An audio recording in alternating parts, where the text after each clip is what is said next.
Élections municipales 2014, les candidats s'expriment sur Radio Saint-Baume. La libre antenne spéciale deuxième tour pour ces élections municipales en direct de Saint-Maximin. Chers amis auditrices et auditeurs de Radio Saint-Baume, j'ai le plaisir de recevoir Christine Lanfranchi d'Orgal qui, bien sûr, dans ce deuxième tour de scrutin, va nous présenter un petit peu, bien sûr, quelques idées forces, mais d'abord, aussi, priorité à nos auditrices et auditeurs qui désirent savoir un petit peu comment s'est passé ce premier tour? Comment, chère madame, avez-vous vécu ce premier tour? Bonjour Jean-Marc Gravelas, avec plaisir que je reviens dans vos locaux à Radio Saint-Baume et je salue, comme d'habitude maintenant, les Saint-Maximinoises et les Saint-Maximinois avec qui je suis ravie de passer encore un bon moment à dialoguer sur mon futur programme, sur qui je suis, et je vais répondre à votre question, comment j'ai vécu ce premier tour. C'était l'aboutissement de la campagne, une campagne agréable, sympathique, au contact des gens que j'ai beaucoup apprécié. Et le résultat de ce premier tour m'a plu. Je suis arrivée en tête. Il faut le dire, oui. Il faut le dire, voilà, avec un dissident, le Front National et une liste socialiste. Et je suis ravie que les Saint-Maximinois m'aient choisi et choisi mon équipe parce qu'ils ont fait le choix de la sincérité.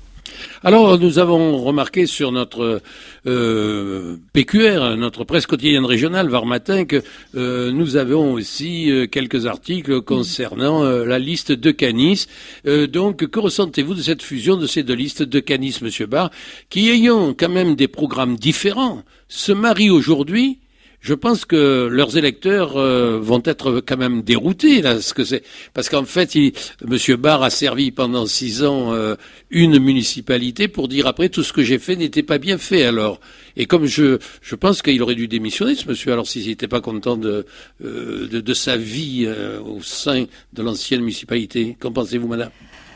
Je me suis exprimée au travers d'un communiqué dans Var Matin où j'ai expliqué les raisons du choc parce que j'ai été très très très choquée de cette fusion, de ce mariage, cette alliance contre nature entre deux candidats, le candidat socialiste et le candidat qui s'est réclamé durant toute la campagne de l'UMP.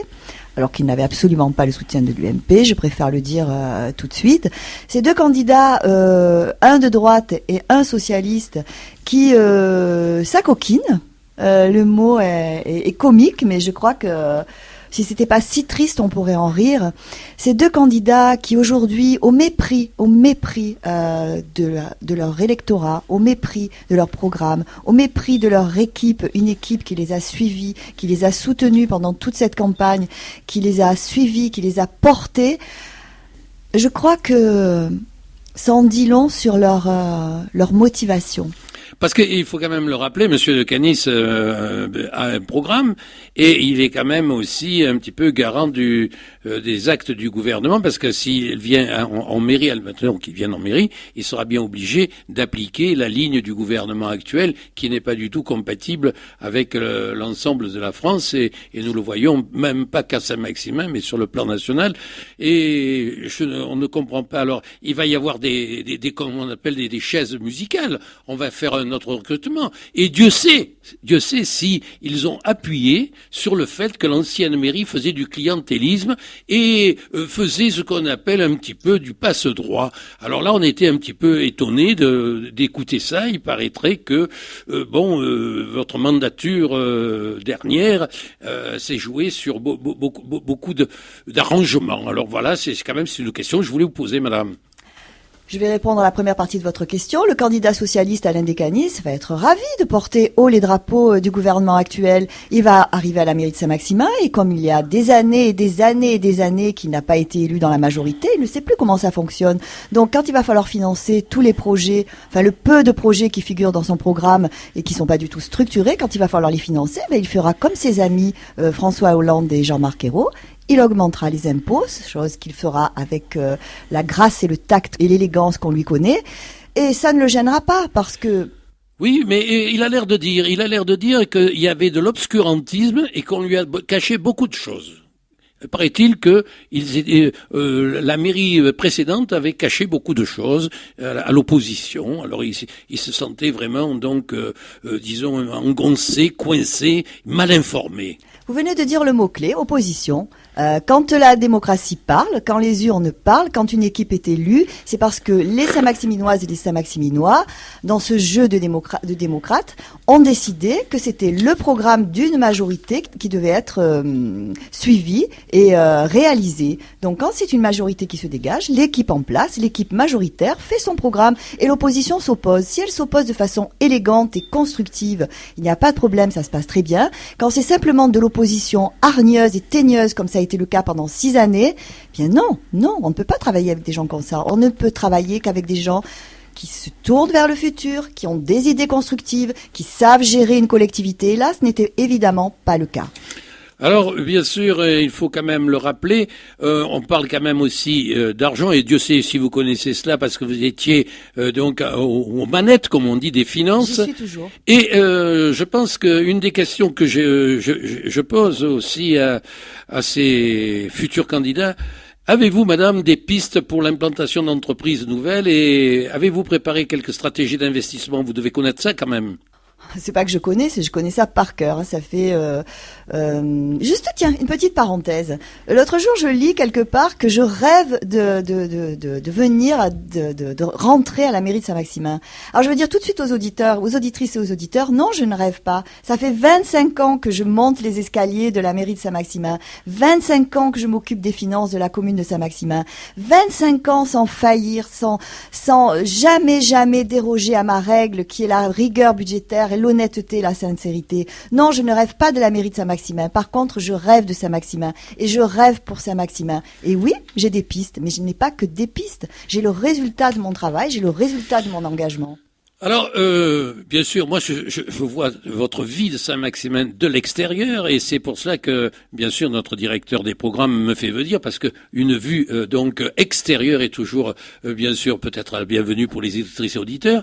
Et j'ai quand même remarqué que vous étiez résolue, vous étiez combative pour ce deuxième tour. Je pense que les Saint-Maximoises et Saint-Maximois vous aiment et que vous les aimez, mais qu'est-ce que vous leur dites pour cet avenir? Vous devez quand même certainement avoir derrière vous et avec vous, à votre équipe, quelques éléments pour décider du sort et de l'avenir de Saint-Maximin.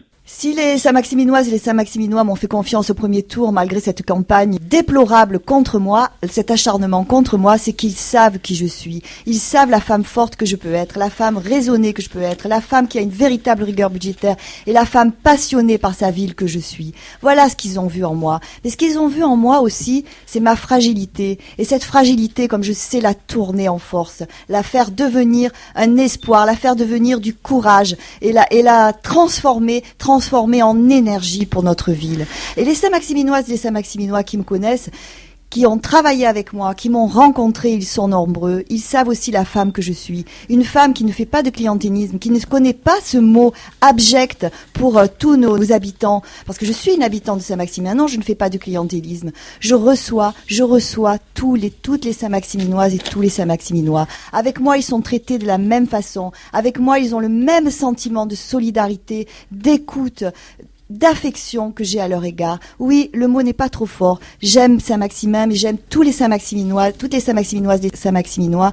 Et je suis fière et très honorée d'appartenir à cette communauté. Et si dimanche prochain, ils me font confiance, parce que j'ai montré que j'étais la seule candidate sincère, la seule candidate fidèle à son équipe, la seule candidate fidèle à son engagement, s'ils me font confiance dimanche, je leur démontrerai les 6 années merveilleuses que nous allons passer ensemble. Eh bien, je vous remercie, Madame Lanfranchi d'Orgal. Je rappelle bien sûr que ce deuxième tour pour ce dimanche 30 sera aussi bien sûr suivi par Radio Saint-Baume et nos équipes. Je rappelle aussi que, bien sûr, de nombreux élus du département et de la région viennent vous soutenir et vous ont soutenu et vous soutiendront, ce qui est ça aussi très important et gage, bien sûr, peut-être de bonheur et de réussite pour votre ville. Madame, je vous dis encore grand merci. Je remercie aussi toutes les équipes techniques de Radio Saint-Baume de nous avoir permis de faire cette émission. À vous les studios. Radio Saint-Baume 88.9